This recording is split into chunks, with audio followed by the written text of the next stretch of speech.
আসসালামু আলাইকুম my dear students. আজকে আমরা টাইম পিরিয়ড যে টপিকটা আছে এটা নিয়ে একটু আলোচনা করব।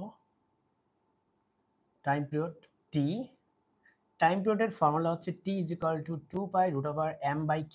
এটা হচ্ছে যদি তুমি ধরো একটা রিজিড সাপোর্ট থেকে তুমি একটা পেন্ডুলামকে এভাবে ঝুলিয়ে দিলে, ঠিক আছে? আচ্ছা, এটাকে আমরা স্প্রিং ধরি। ধরো এটা একটা স্প্রিং। সেই স্প্রিংকে তুমি এভাবে হচ্ছে একটা রিজিড সাপোর্ট থেকে ঝুলিয়ে দিলে, তো এই জায়গাটা হচ্ছে স্প্রিংটা হচ্ছে এটা হচ্ছে তার স্বাভাবিক অবস্থা, বা এটাকে আমরা বলতে পারি যে যখন তুমি কোনো প্রকার ম্যাচ দাও নাই, তার উপর এই স্প্রিং এর মধ্যে কোনো প্রকার ম্যাচ ঝুলাও নাই, তখন এই স্প্রিংটা সাম্যাবস্থায় আছে। সো স্প্রিংটা এখন এই জায়গায় আছে সাম্যাবস্থায়, ঠিক আছে?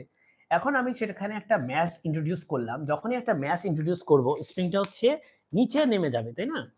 স্প্রিংটা একটু নিচে নেমে আসবে।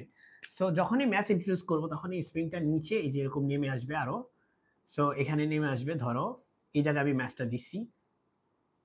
এই ম্যাচটা দেওয়ার কারণে স্প্রিংটা একটু নিচে নেমে গেছে, ঠিক আছে? সো স্প্রিং যে পরিমাণ ম্যাচ দিচ্ছি সেই ম্যাচ হচ্ছে এম, আর স্প্রিং কনস্ট্যান্ট হচ্ছে কে, ঠিক আছে? সো স্প্রিং কনস্ট্যান্ট কি? স্প্রিং কনস্ট্যান্ট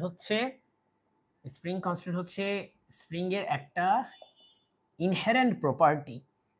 ওকে, স্প্রিং এর একটা ক্যারেক্টারিস্টিক্স। এটাকে তুমি বলতে পারো স্প্রিংস ক্যারেক্টারিস্টিক্স বা প্রপার্টি। স্প্রিং এর নিজের একটা বৈশিষ্ট্য, একটা ক্যারেক্টারিস্টিক্স হচ্ছে স্প্রিং কনস্ট্যান্ট। এম হচ্ছে লোড বা লোড অ্যাটাচড। কি পরিমাণ লোড এখানে তুমি অ্যাটাচড করছো, এই যে লোড অ্যাটাচড করছো এম পরিমাণ, এটা হচ্ছে এম। আর 2π তো কনস্ট্যান্ট। তার মানে দেখো টাইম পিরিয়ডটা ডিপেন্ড করে হচ্ছে নাম্বার 1 এম এর উপর, নাম্বার 2 এটা ডিপেন্ড করে হচ্ছে কে এর উপর, স্প্রিং কনস্ট্যান্টের উপর। এই দুইটা জিনিসের উপর ডিপেন্ড করে, which is really weird because weird as in non intuitive, because এটা ধরো ম্যাচটা ঝুলানোর পরে এই জায়গায় এটা সাম্যাবস্থানে আছে, এটা তার নতুন সাম্যাবস্থান।